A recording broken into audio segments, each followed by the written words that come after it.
Hey everyone, you're listening to Party Time, My Golf Story with Kevin Walsh and whatever special guest he has today. You can check me out on episode 9 of the podcast. Today I'm wearing Grayson clothes while I'm out practicing because I believe in look good, play good.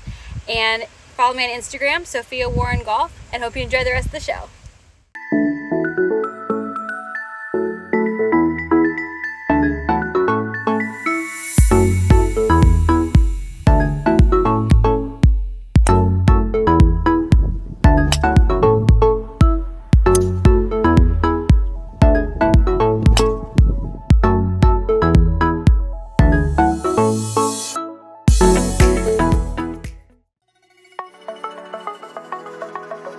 It's Party Time, My Golf Story, brought to you by Party Drinks.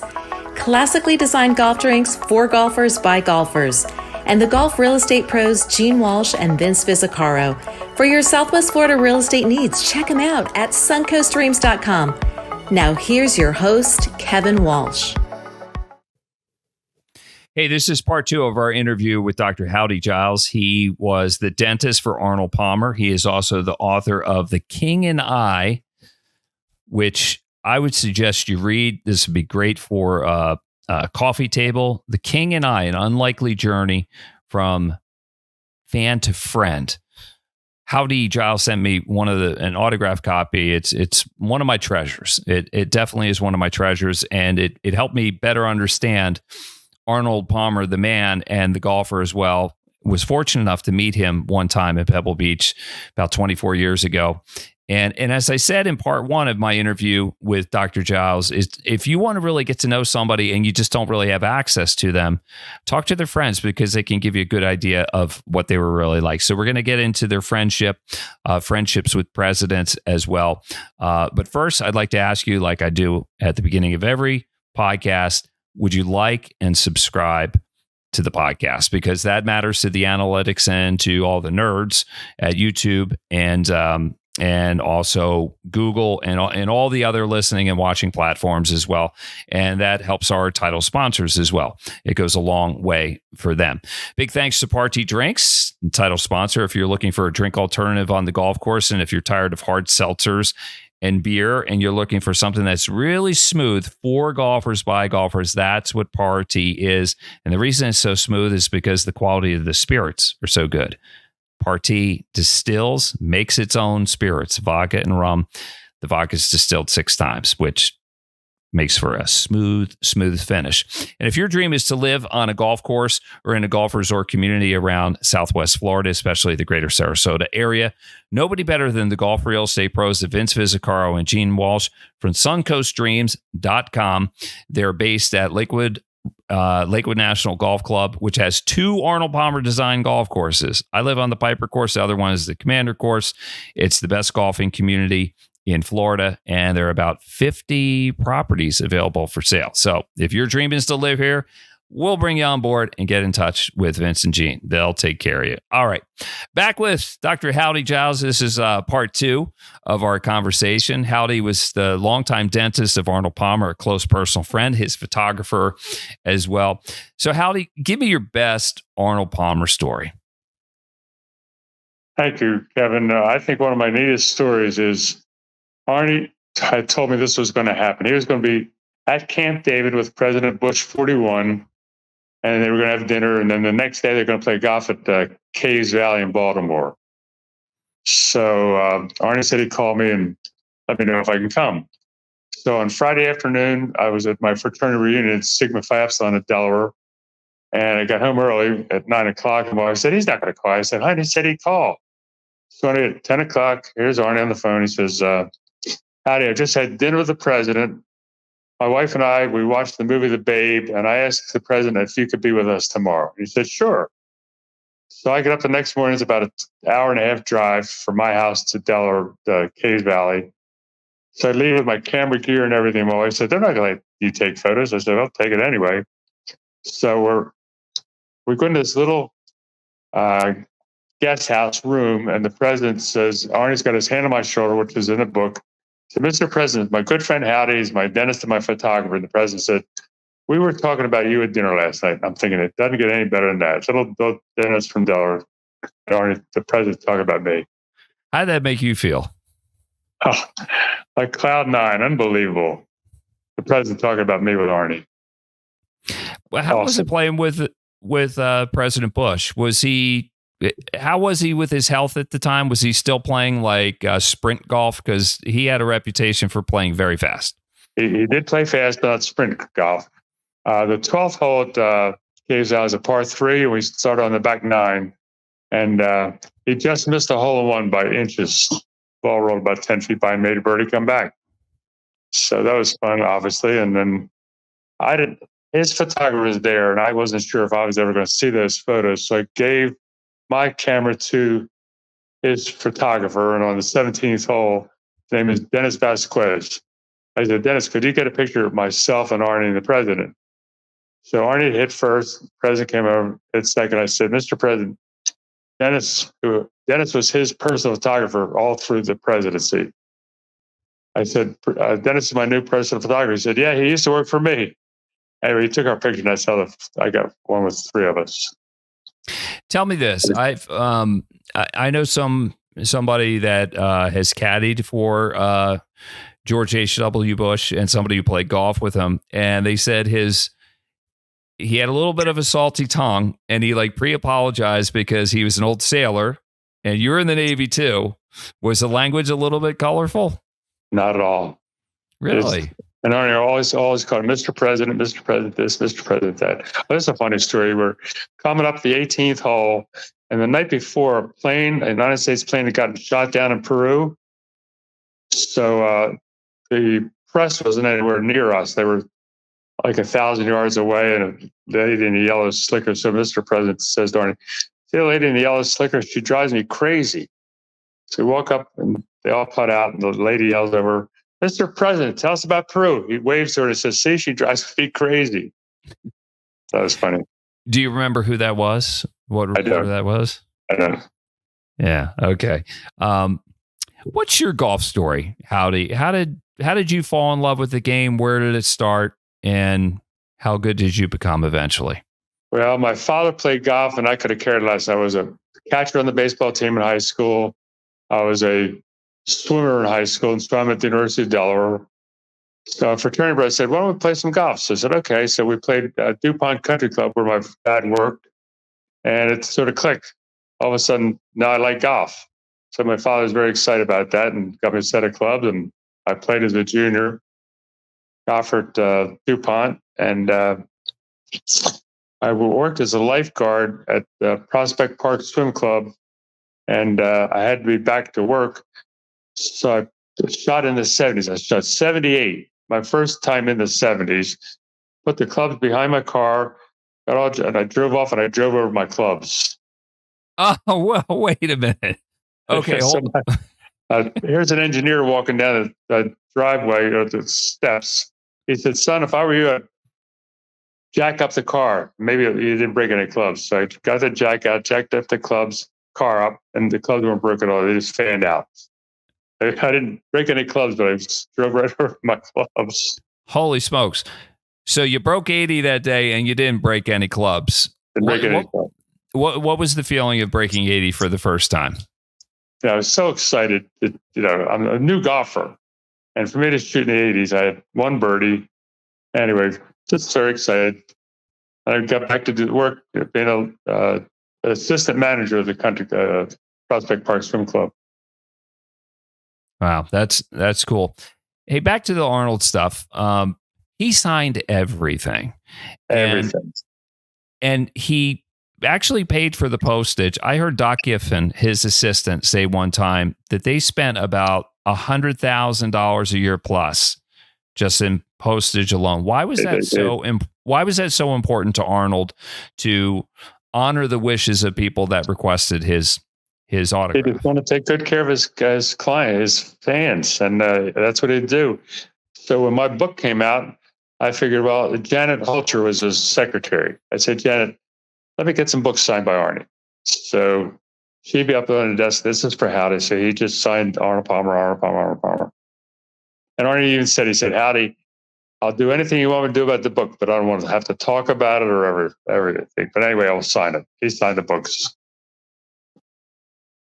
And his penmanship was so good. It was so good. Have you seen the autographs of professional athletes today? It's scribble scrabble. Oh, you can't tell what even it is. read them. Peter Jacobson was in line with Arnie, and Arnie's watching Peter Jacobson sign. So he stops Peter. He said, "Give me that." He said, "Peter, I can't read this. What does it say?" Mm-hmm. He says, "Peter Jacobson, my autograph." He said, "You better change it." So Peter Jacobson, the one who made Arnie make sure it was totally legible. It's the greatest autograph ever. Yes. And I think that's a lost art. I think your signature should be something of a work of art. And if nothing else, and maybe this is the old fart in me, I'm 54, so I think I qualify for that now, is to honor the name your parents gave you. Sure. All right. Did my autograph come through to you in my book? I tried to make it look like Arnie's. It was good, and you wrote me a nice note that was personalized. Let me see if I can show that here. Might be hard to pick up on the camera, and I know we're having trouble seeing you a little bit just because the transmission isn't really good. But you wrote me a nice note on the inside, and I'm going to find a real nice place for your book here, "The King and I: The Unlikely Journey from Fan to Friend." Tell me this. Howdy, we can hear you great, but like you're freezing up at times. That's fine, because I know as much as this is a video thing, a lot of people just listen in the car, so it doesn't matter. But you're striking a pose right now, and you look fantastic with that Pine Valley shirt and pink shirt. I know you're. Well, let me ask you, how many clubs are you a member at? My question is what? How many clubs are you a member of? I'm a member of 5. Latrobe, Bay Hill, Wilmington Country Club, Pine Valley, and the Royal Energy Golf Club of St. Andrews. How did that happen? That last one, the RNA. So when I got in Pine Valley, a friend of mine said, "Howdy, you go on one level, you got to go one more level." I said, "What's that?" He said, "You got to join the Royal Energy Golf Club of St. Andrews." I said, "John, my wife will kill me. I already belong to 4 clubs. She'll shoot me." It's not that. Arnie can help you get in. So I got in through Arnie's help, and then he asked me, how can I get him in Pine Valley? So I had Ernie Ransom and Mel Dickinson for lunch with Arnold Palmer, so I helped Arnie get in Pine Valley. That's fantastic. That's returning. It is. Did he really need your help though? Yeah. I loved it when he called my office. Dr. Giles, Mr. Palmer's on the phone. I loved it when he called. Oh my gosh. There's so many stories about Arnold. Is he like Andre the Giant? They're all true. He was, without a doubt. Yes, indeed. The giant of all giants. Very personable. How's your golf game right now? Are you still playing a lot? I'm playing Pine Valley tomorrow and Wednesday with Michael Schwimmer, who used to play baseball for the Phillies, a relief pitcher. And you play Pine Valley, right? I've played it 4 times. I'm lucky. One of our past guests, Bill Hyman, the 5th. Very long hole. Mm-hmm. So Michael Schwimmer, the first time he played 6-8, he drove it 85 yards from the 9th green. There's 2 greens, right and lefty with the right green, 85. And the caddy just put out his arms like, my God, I've never seen one this far. Mm-hmm. So I had Kirk Cousins to Pine Valley about a month ago. Yep, quarterback. To another friend. So he was really a great guy to play with. Mm-hmm. How many presidents have you played golf with? Was it just Herbert Walker Bush, or had there been others? That's the only one. Mm-hmm. So nice, so personable. How many did Arnie play with? I think he played with all of them. Yeah. His favorite was Eisenhower. Mm-hmm. Why so? Do you know why that was? I think the fact that he won the Masters in '58 and Eisenhower took a liking to him, and he came to Arnie's birthday when he was 37. They had Arnie's jet went up and picked up the president, and the president knocked on the door. And when he said, go to the door and get this, and there's the president, Eisenhower.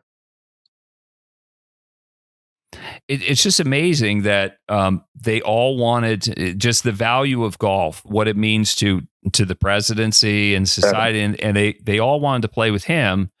And Tigers play with presidents, Jacks play with presidents, but I mean, is it fair to say Arnold's played golf with more presidents than anybody? I would say so, yes. What do you think he got out of that? It's just being friendly with them all and getting to know them.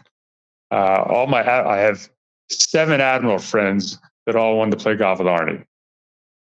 And so I met all these admirals because of my friend Chuck Zingler, who played football for the Naval Academy. He was a captain of the team and All-American cornerback. And so I got an autographed picture signed to Chuck from Arnold Palmer, best wishes from Arnold Palmer. And so Chuck introduced me to all these admirals. And did you set up some golf dates with the admirals and Arnold? Oh yeah. They all came down to Bay Hill to have lunch with Arnie, have dinner with Arnie, and Bill Moran, Dave Buss, all these great admirals. They loved Arnie. Mm-hmm. He loved them. Yep. One admiral flew the American flag over a ship, the USS Stennis, on behalf of Arnold Palmer. He said, Howdy, you got to give this flag to Arnie. I'm thinking, that's not good enough for me. I got to have like Johnny Miller, Don Hicks on NBC give the flag to Arnie on TV, and they did. Oh. And Arnie's crying that they got the flag. He said, I love those admirals. That was a great day. Well, he was a great American too, wasn't he? Arnold, just involved with stuff. He was generous. How much? And he served. He was in the Coast Guard too. Did you ever talk about? Yeah. Did you ever talk about his experience in the Coast Guard and compare it with yours in the Navy? He was stationed at Cape May in Florida. So talk about him remembering everything. A gentleman from Cape May came up to have lunch with Arnold Palmer and talk about Cape May. So they flew up and talked all about it. He remembered every name. And that's the thing about it. He remembered everybody. I mean, that's just, did he practice that or that was just a gift? That's just a normal gift. A normal gift. What? He remembered faces, names. It's an amazing person. Yeah. What a gift to have. How did photography find you? When did that start?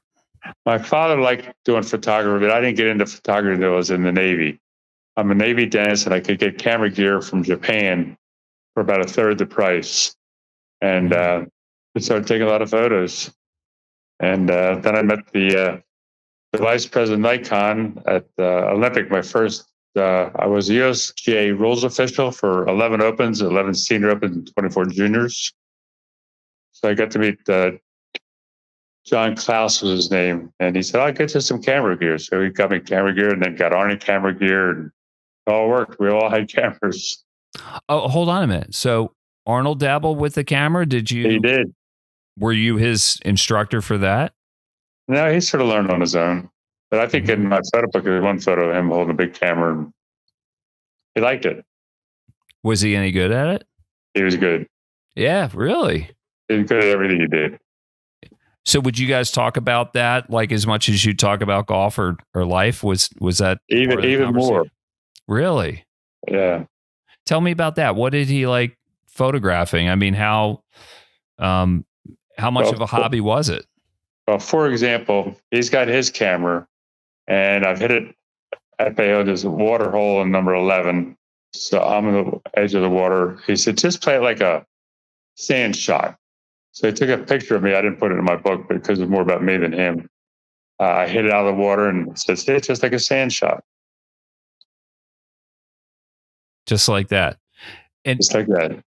Now you lived downstairs from him, the condo below him at the condo Bay was Hill? right underneath him, yes.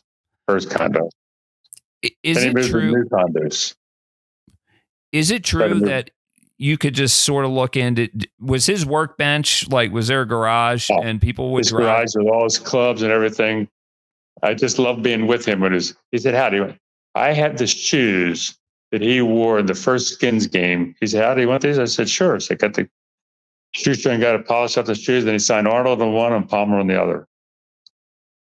Those are in the book. That's a good picture of that. But what was that like were people doing drive-bys, acting like they just happened to be driving by, but they were really trying to sneak a peek at Arnold, weren't they? Then they'd stop by and talk to Arnie, and they loved doing that. He loved talking to him. Mm-hmm. Do you remember his dog? I had several dogs. I had Prince, Mulligan. So my daughter and her husband called their dog Mulligan. But Prince was the name. The life of Prince, flying in the jet. Oh my gosh. Living the high life and hanging out on the floor. Like, were the dogs trained? Were they fetching him beers from the fridge when he's working on the clubs? Yeah. Oh my gosh. So, Howdy, as we wrap up part 2 of our interview, first of all, I want to thank you for your time. Dr. Howdy Giles is our guest here on Part T Time, My Golf Story. A dear friend of Arnold Palmer, his official, unofficial photographer, flew with him many times, his dentist, among other things. Tell me about the role of golf in your life, how important golf is to you, what it means to you.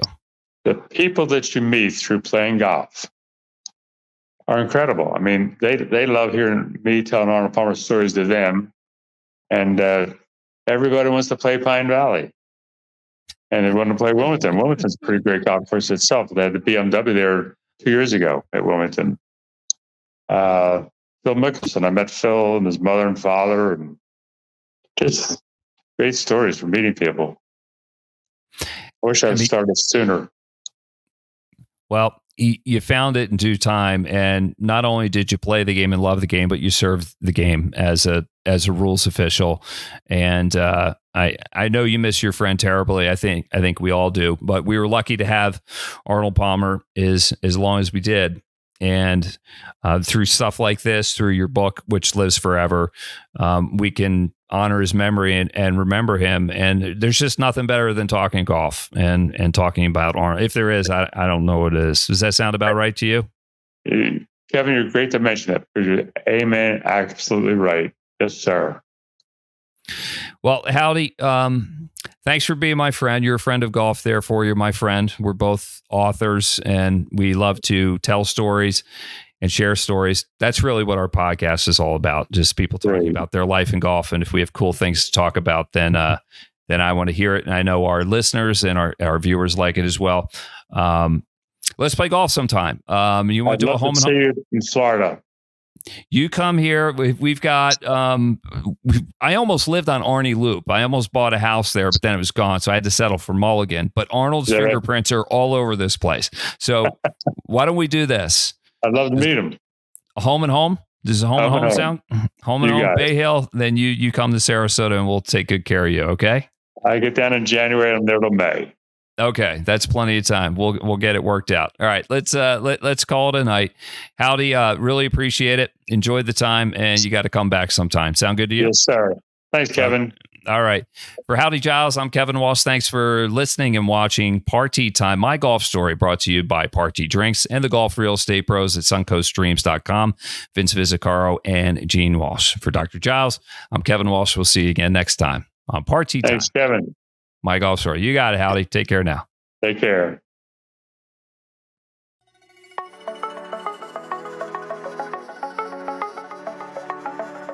You've been listening to It's Party Time, My Golf Story, brought to you by Party Drinks. Classically designed golf drinks for golfers by golfers, and the Golf Real Estate Pros Gene Walsh and Vince Vizzacaro. For your Southwest Florida real estate needs, check them out at suncoaststreams.com or call 941-220-4000.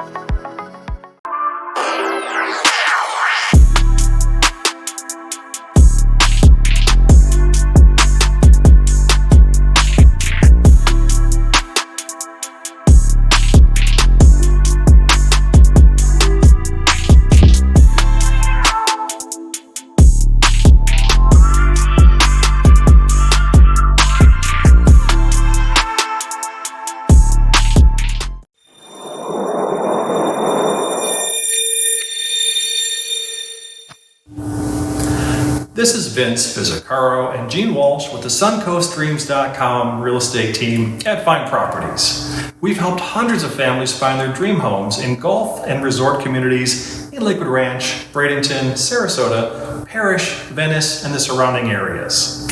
Let us be your guides to finding your dream home here as well. Learn more at suncoaststreams.com or call us at 941-220-4000. 220-4000.